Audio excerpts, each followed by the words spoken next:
Hello, I'm Ryan Macasero, Rapplers Visayas Coordinator. We are back with another episode of Rapplers Voices from the Regions.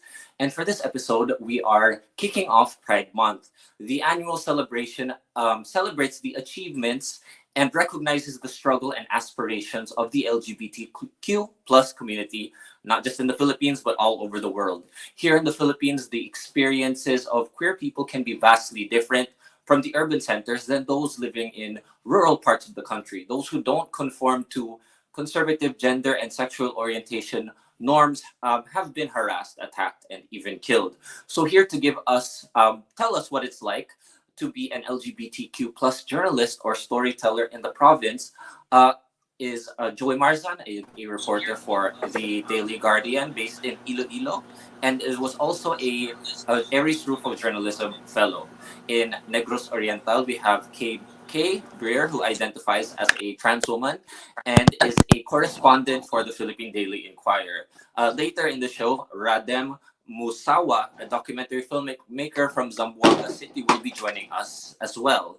So thank you both for joining me for this episode. So just to kick it off, I want to start with Kay. So can you tell us what it's Hi. like to it's I think it's a very unique experience, no, to be a trans woman and a journalist reporting on a province like Negros Oriental. So can you just give us a little bit of what it's like to be in your shoes and what are the stories that you've encountered in your community there?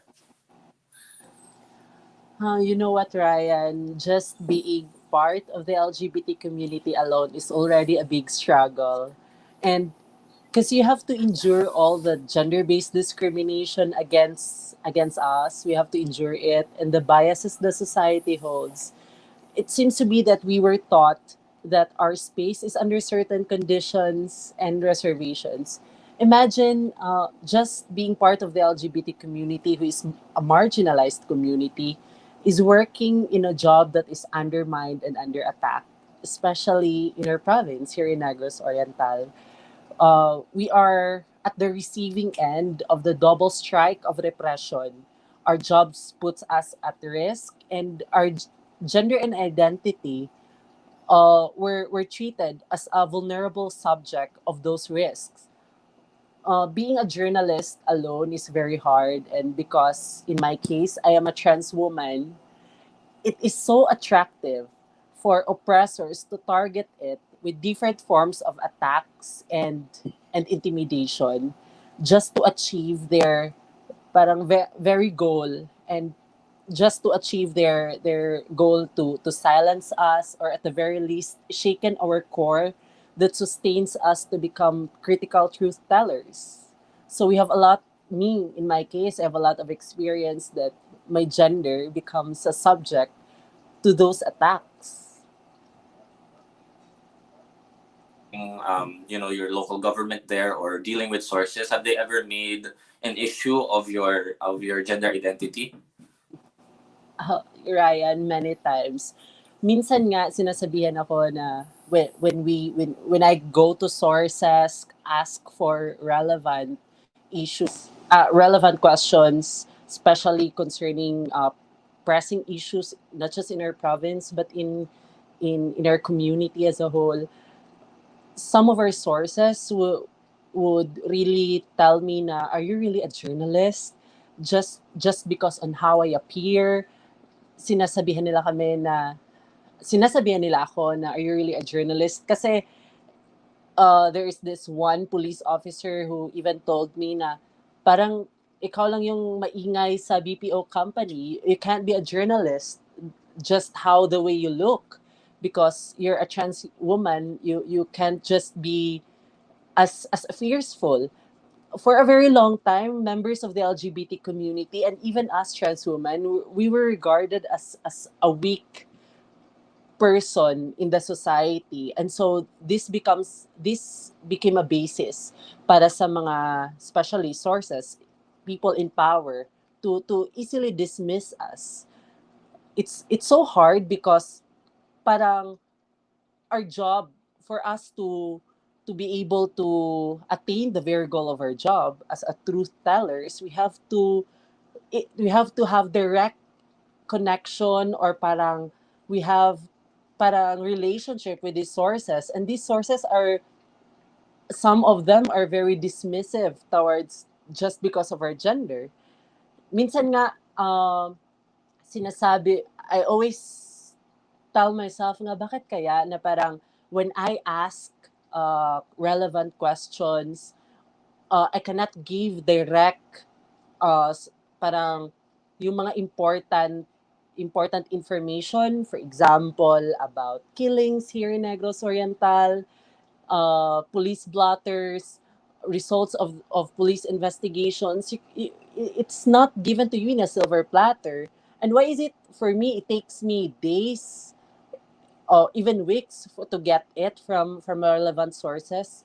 But some other media outlets can access that. So parang mas nililimit yung access natin to information, which hampers our job as a journalist. So mas nagiging challenging siya just because parang they have this perception na trans women, for example, are just the persons or the individuals who go to stage, join pageants, because it's very unusual for them that me as a trans woman walk in the halls of powers and ask pertinent questions that the people needs to know.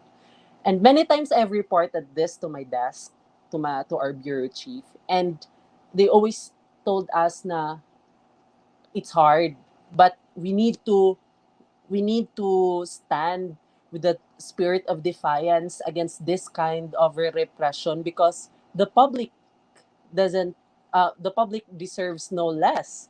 They need to know this kind of information.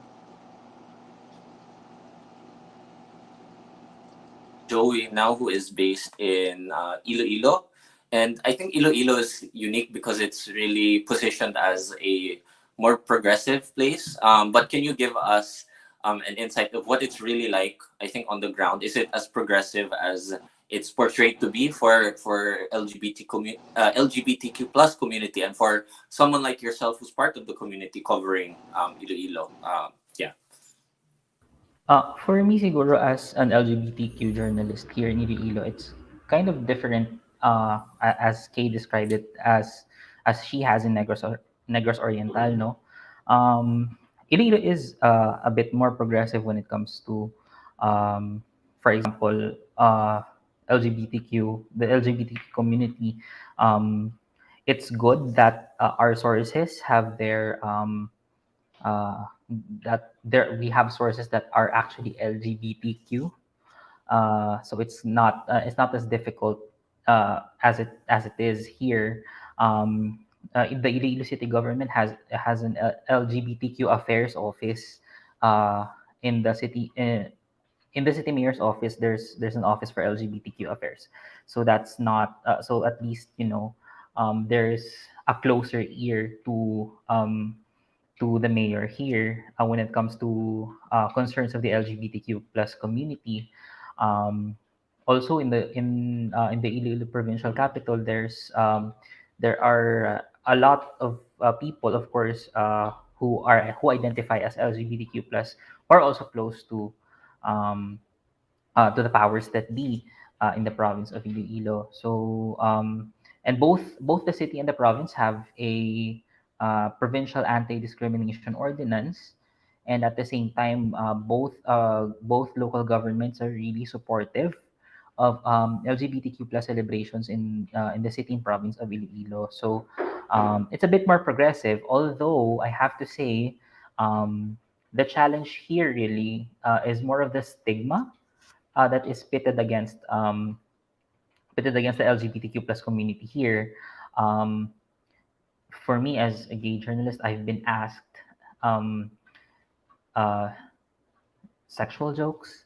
I don't know if I'm allowed to say that online, but uh, there's this stigma that when you're gay, the only thing that you crave for is physical intimacy with another man, which is not really true. That's part of the stigma, really.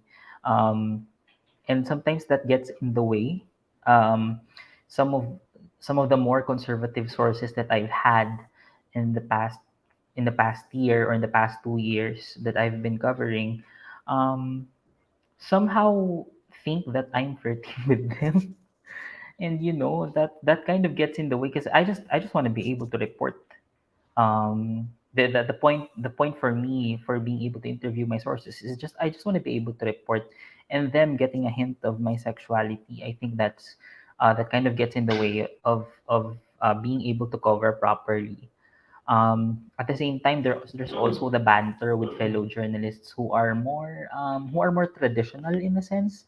Um, when you say traditional, that's the more they're more conformed to the just masculine, feminine, male, female uh, binary system, instead of the gender spectrum that we actually really have.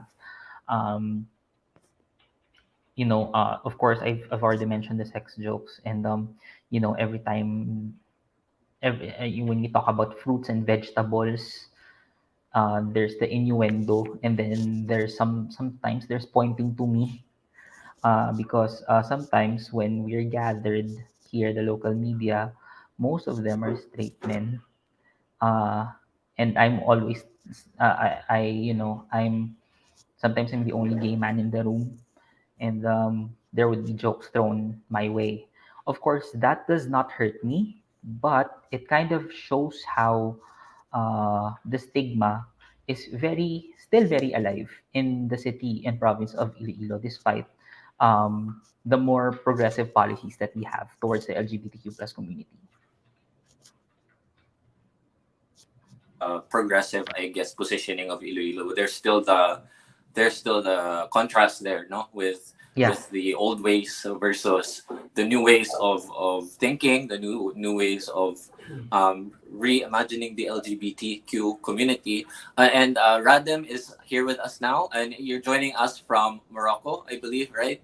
But Yes, hi. Assalamualaikum from salam northern alaikum. region of Morocco in Africa. Yes, and he's originally from Zamboanga, Yes. and is a documentary filmmaker. So we were just discussing what our personal challenges are in covering our communities. For you, I think it's also very unique background of being an openly gay man in Muslim Mindanao. So can you share with us what that's like for you? Oh, I always say this. I grew up in an environment of privilege, so it's more like a challenge of how do you keep yourself calm at night, knowing that there are a lot of LGBT people during at the time. No, many years ago, 2 decades, three decades ago. Uh, there are constant bombing and shooting and killing in Mindanao, especially in Basilan, because I'm from Basilan and also Zamboanga City. My dad is from Basilan and my mom is from Zamboanga City. So, but I grew up in a privileged family. So, it was really a challenge that hearing stories of many LGBTs, especially from communities that are not privileged, who are victims of war or the siege or conflict between two other tribes.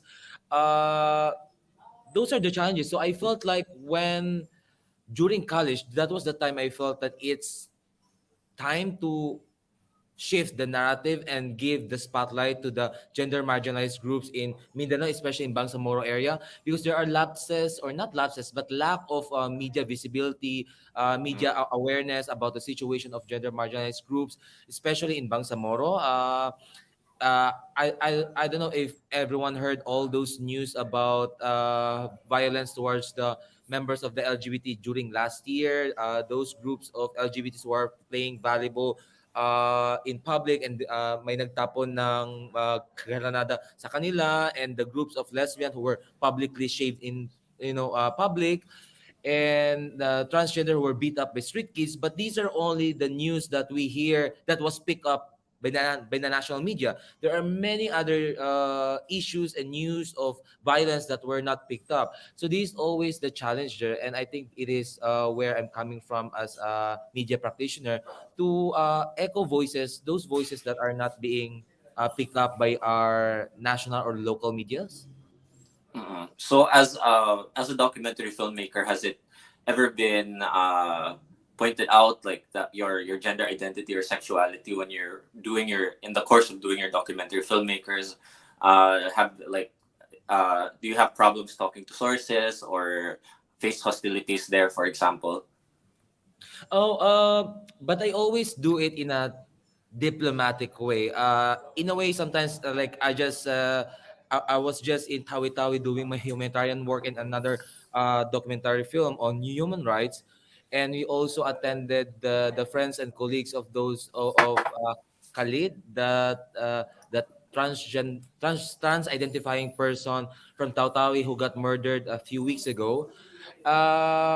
In a way, when I communicate to authorities, communicate to religious leader, there are certain ways that I need to, like, I cannot be too effeminate, and I cannot do certain gay jokes, and I cannot do, there's a certain way to navigate on how to talk and discuss and be productive with religious leaders, especially with agencies and authorities who are led by very conservative officials. So those are always the case that I need to sort of like change as how I move, how I talk, and how I communicate. So that's always the thing there, and sometimes it's difficult, but it is the only way for me to get an answer from the local authorities, from the community leaders.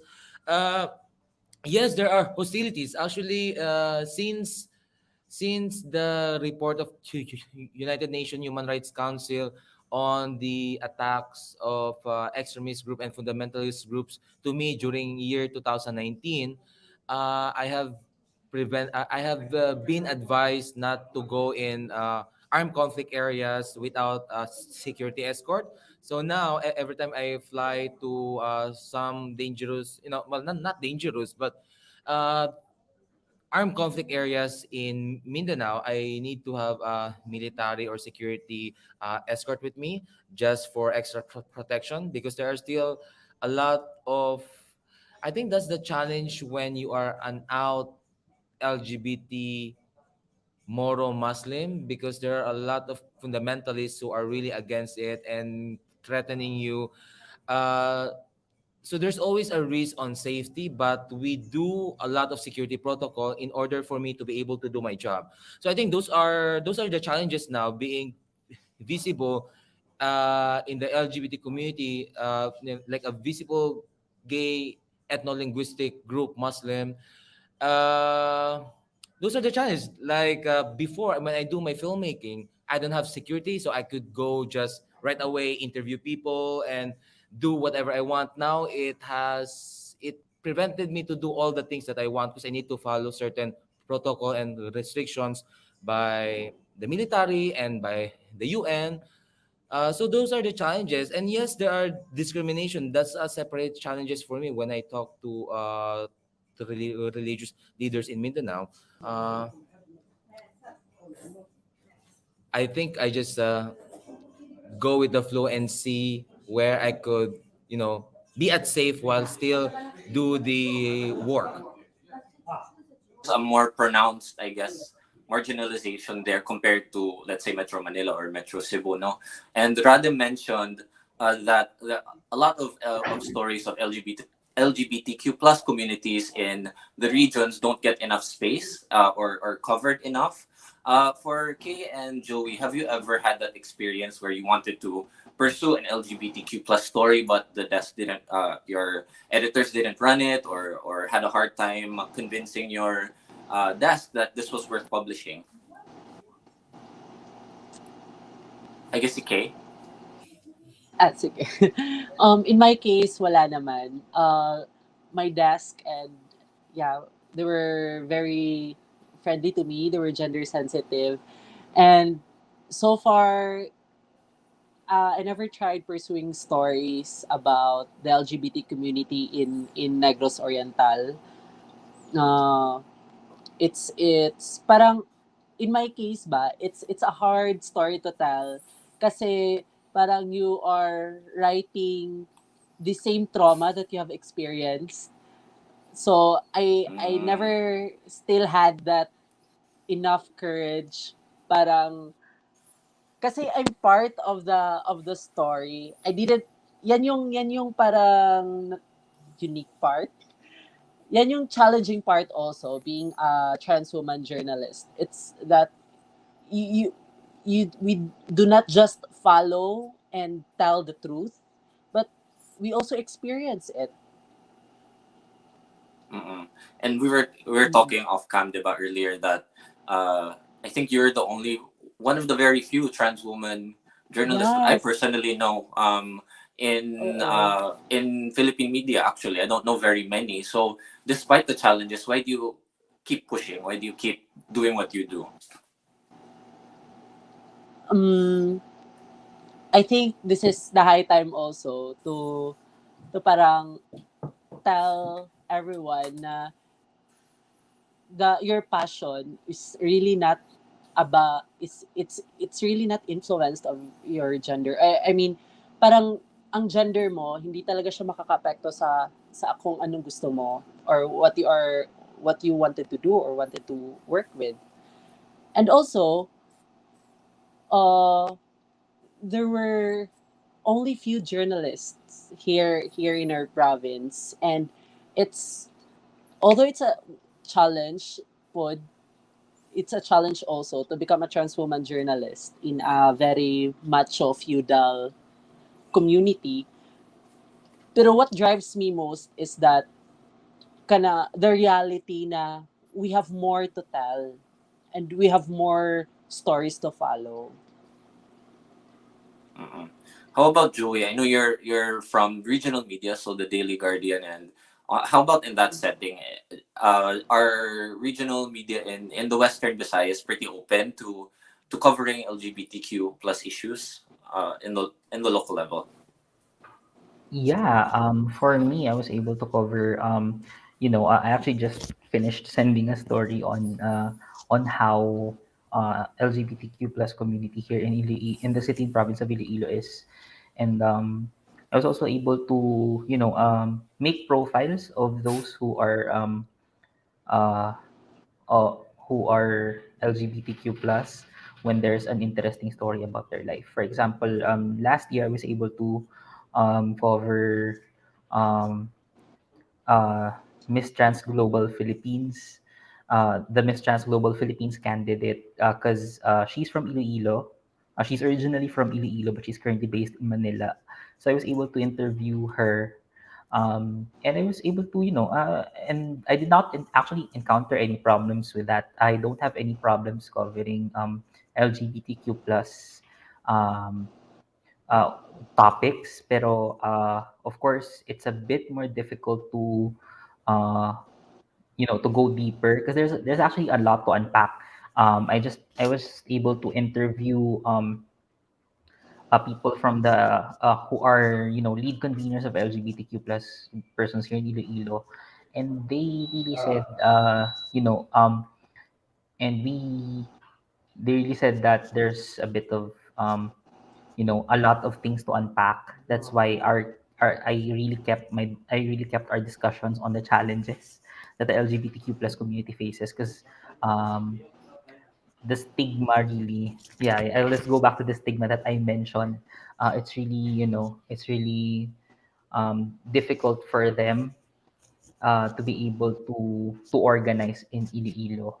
And for me, I want to be able to focus on other LGBTQ plus stories as well. But because there are still, things to be talked about when it comes to the stigma and the struggles of LGBTQ plus community here, my challenge now is how do I get to transcend my usual coverage of LGBTQ plus topics here. Mm-mm. And just to jump in as well, because I'm a part of the community too. I identify as bisexual and a queer man, but I'm based here in Cebu. For in Rappler's case, we I think the issue is more of resources. No, like there, a lot of our I think outlets don't have limitations when it comes to covering the community, but our attention is often focused on something else like elections or when disasters hit. and then parang napabayaan na lang yung issues ng LGBTQ plus community. No, so going off of that, for those, because some criticism of Pride Month is that it's really focused on the LGBT community in the cities, and the issues of queer people in the provinces are really not talked about very much. So for I'll go through each of you. If you could talk to the community and the general public about what the important things they should know about the LGBTQ plus community where you're from. What should they know? What issues should they know about? What's a good starting point if someone is just starting to do the research? Let's go to Radim, for example. For what are the struggles of LGBTQ plus people in Muslim Mindanao? Well, I think it is not behind our knowing the intersecting struggles of our brothers and sisters, no, especially in the Bangsamoro area. I think one of the challenges here is that with the culture of the Moro people, we don't really speak when we don't feel like we are safe to speak.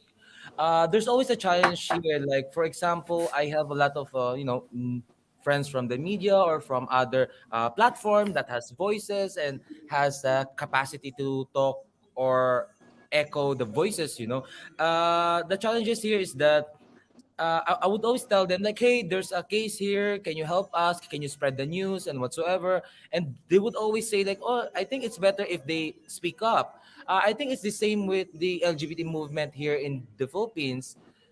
They all talk about equality, inclusivity, and so on and whatsoever during March, but they refuse to talk about the indigenous LGBT and the Moro LGBT because they said they should be the one speaking. But I always tell them, well, they cannot speak now, so might as well you start the conversation, you start showing them that they have the space to speak, and they will follow. That's always I think in some ways, I think, just my personal opinion, there's a certain touch of Islamophobia there that a lot of other LGBT advocates or activists do not want to touch the moral LGBT topic. It's because of the fear that they are Muslim, they should do their own thing, and so on and so forth. Actually, we have one champion in politics that once said when we raised the question, and she said na dapat yung LGBT community in Bangsamoro should, the stakeholders should speak up more and talk to their members of the parliament, politicians, and whatsoever. I think that's a little bit a challenge to say, uh, and quite disappointing for an equality champion to even mention. So those are the challenges that we always feel like the LGBT movement, and including the media from the north, like in Luzon, in Metro Manila, are basically has certain condition when they pick up some issues and topics about LGBT issues from Mindanao. Well, I've read a lot of news about LGBTs in Cagayan de Oro and Davao, because basically these are the cities are more open and accepting to the struggle of the LGBTs in Mindanao. But however, we lack news about LGBTs who are Lumads, LGBTs who are Moros, LGBTs who are from the armed conflict areas. So I think these are stories that at least at some point, a lot of media publications, so at least, like pick up, because the local medias in Bangsamoro will not pick up this kind of news because this news for them is not important. So I think it should be the responsibility of our allies, of our friends, of our community to speak up in behalf of the communities who cannot speak for themselves. So yeah, those are the challenges that we face so far in trying to navigate on how to make a national news about the struggle of LGBT, especially in Bangsamoro area. How about you, Kay? What are some of the stories of the community that are unique, I guess, to Negros Oriental? I think there were a lot of stories talaga. In fact, um, in every sector, merong mga stories of repression, stories of oppression, of course, also stories of victories and triumphs. Um, what's more ironic, I guess, it's because we believe na parang uh, the stories of the LGBTQA plus community is only limited to the month of June or during Pride Month. I think we have to recognize nga the members of the LGBTQA plus community also exist in different sectors of the community. There were also the people who ask for proper representation, higher wages, inclusivity, and uh, one of the relevant example I think is yung mga repression in high schools, in state universities and colleges. Uh, some some of my LGBT friends choose to withdraw their college education or high school education. It's because of the repressive haircut and dress code policies. If you will go to the farming communities, they are too affected of there were two fighting for genuine agrarian reforms. Same with the fisher folks here in Negros Oriental, and that's what I also saw during the aftermath of Odette na parang the LGBT community also is part of the community that seeks for help, that calls for governments aid during pandemic, for example. So meron because may everywhere there were struggles na dapat bigyang pansin. We tend to believe kasi na parang these stories are only relevant during Pride Month, for example. And I think also because again, it's Pride Month, but we have to on a bigger lens or on a wider lens, we have to see to it na the struggles of the LGBT community is a day-to-day struggle. Kagaya ng sinabi ni Joey na we struggle a lot conquering or fighting against gender-based discrimination. The stigma is still there, even in workplace to some members of the LGBT community. So parang it's a collective struggle. It's because again of the stigma, and it's because of the kind of culture that we practice. Uh, it's hard. It These are stories that are parang really huge. Tama, it has more to unpack. So I think hopefully in the coming days na parang we also focus to stories of the LGBT community, not just because it's Pride Month.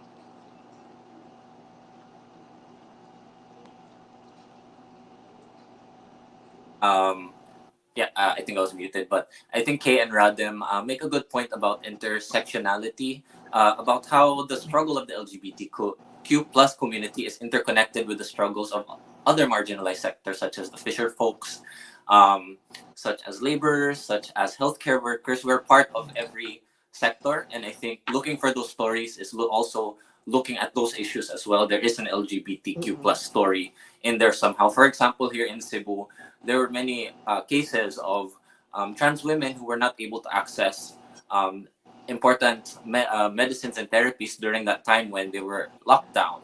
So I think these are things we as storytellers and journalists need to always be on the lookout for, no? And be the I think for the first ones to advocate to give these story spaces in our respective platforms. So for Joey, how about in Iloilo? What are some of the unique stories that you've seen over there?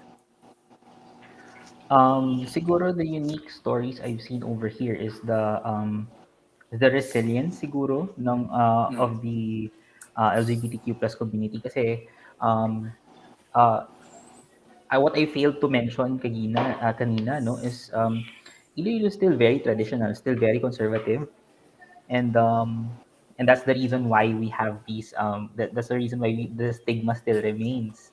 Um, So for the really the as Kay said kanina, no, the struggle is every day. Every day ang struggles ng LGBTQ community, not only here in Iloilo, not only in Negros Oriental, not only in Muslim Mindanao, but in the whole country and in the whole world as well. Um, Siguro, since I'm more here in Iloilo City, I think it's very interesting also to cover LGBTQ members of the IT community, LGBTQ farmers. They're also kasi Iloilo is a fishing province. So I think it's very interesting. There may be fisher folks there. I don't know yet, but I'm really willing and ready to find out. Um, Also, I'm more interested on how to permeate the conservative notions that are still very hard here, um, because something I also failed to mention earlier is that many of the old guard here in Iloilo still don't use gender inclusive language. When talking about transgender, these transgendered persons, they still say that they were former males or former females. That's the discussion they kept having when talking about, for example, the Jennifer Laude case. When they talk about it here, they say na sometimes they call her former man. Uh, Sometimes they call her someone who thinks he's a girl. So I think that's also something that needs to be addressed here in Iloilo. So despite what many people think is a progressive place, there are still many conservative notions that we need to get rid of. And what I really want to focus is the resilience of the LGBTQ plus community and how we're going to get rid how are we going to permeate that? Kasi as the head of the office of the LGBTQ affairs told me, the stigma is so grave that it's really difficult to introduce new values to Iloilo City. And even setting up an LGBT office in the Iloilo City government was actually really difficult for them. That they had to explain that they're not just pushing for LGBT exclusive policies, but also they're pushing for inclusion, and that they enjoy the basic human rights that everybody deserves. So for me, siguro, I want to focus on that. I want my stories to focus on introducing the LGBTQ community in a good light to Iloilo City, so that we can achieve the progressive tag that's always being given to us by outsiders. Yes. As we're running out of time, but we've been speaking to Kay, Joey, and Radem on what it's like to be LGBTQ plus journalists in the region. So just to wrap it up, it's Pride Month. We are entering a new administration. The Marcos presidency begins on June 30. So to wrap up, can you just share us your last thoughts on what does Pride Month mean to you, entering into this new time, um, and what should just speak to the rest of the country and what you want to tell them. So, Rade,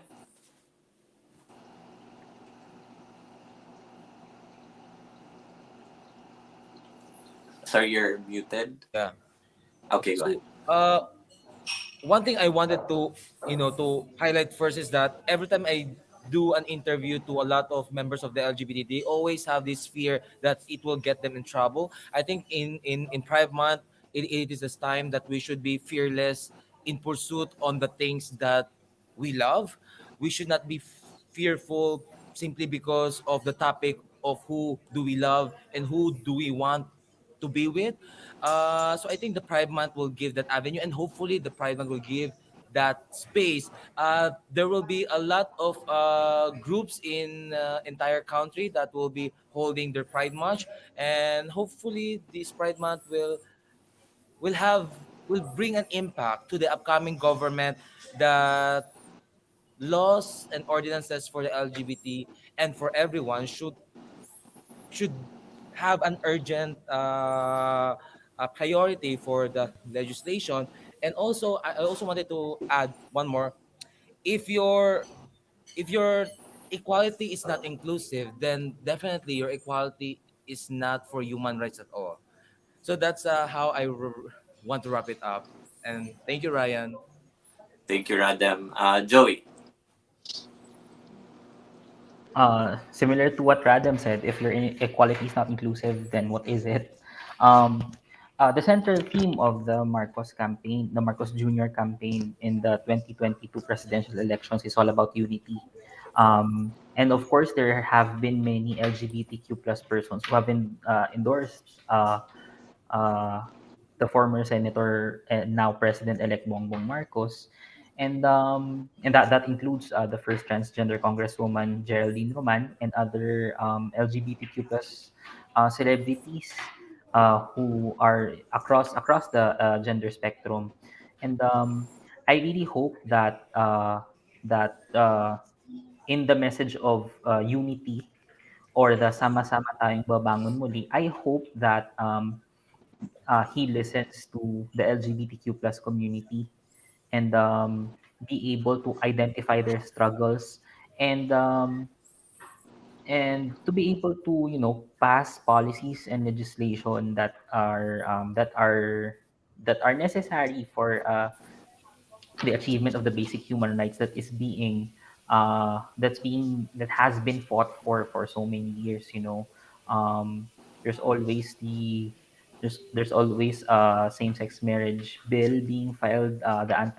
There are so many anti-discrimination bills always being filed in every Congress, and I think it's very important, and that's very important to note. The anti-discrimination bills that have always been in past Congresses. Like I do recall, uh, as early as the Estrada administration, there's already been laws that are being lodged in Congress. So I hope that if you really want unity, you also have to be united with the struggles of the LGBTQ plus community, not only in the Philippines but also the whole world. And before I end my bit, um, a good reminder to the community is that Pride Month is the celebration of our struggle as LGBTQ plus persons.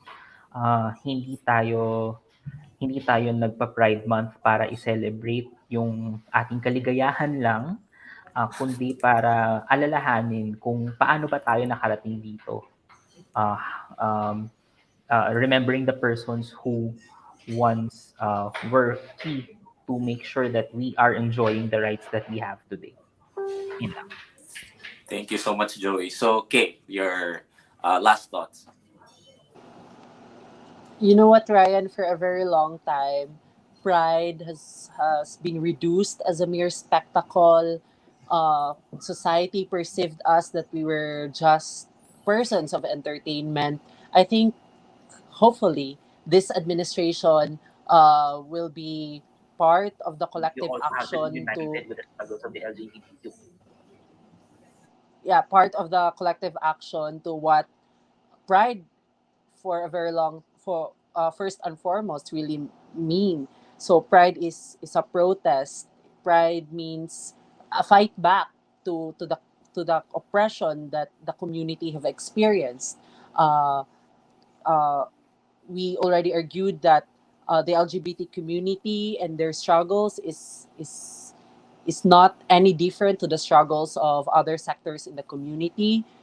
So I we really hope that this new administration will give what the members of the LGBT community also needs, and as what they have branded their campaign, uh, uh, President-elect Bongbong Marcos, he always touted his brand of leadership na the central theme is again it's unity. I think uh he too should stand to that theme na he should be part of the collective action that the members of the LGBT community is pushing for genuine liberation.